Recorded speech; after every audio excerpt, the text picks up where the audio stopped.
Ayan, magandang gabi sa lahat. Tungkol pa rin sa nalalapit na eleksyon. Kung talagang tayo po ay nagpaplano na tumakbo, ayan, tumakbo po tayo. Karapatan po natin yun. Pero bago po tayo tumakbo, siguraduhin niyo pong handa na po kayo sa lahat ng bagay, sa lahat ng mga maaatang sa inyong balikat. Kung sakasakali pong kayo ay tumakbo at kayo ay palaring manalo, ayan po, dapat lang po na ilagay natin po sa isip, sa salita at sa gawa. Dapat po tayong manalig sa Diyos. Dapat po tayong tuparin kung ano man po ang pangako na ating ibibitiwan. Ayan, dapat po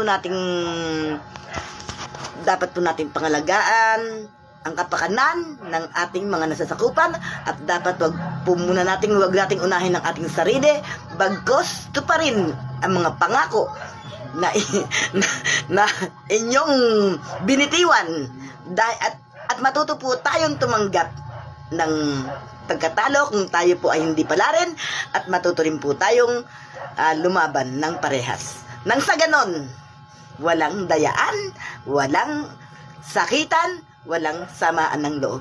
Ngayon po, kung sino po ang gustong manalo ng taong bayan, karapatan po nila yan. Kaya wag po nating ipilit ang ating gusto kung sa palagay naman natin na tayo hindi nararapat. Kaya nga, saludo ako sa lahat ng mga tapat sa layunin.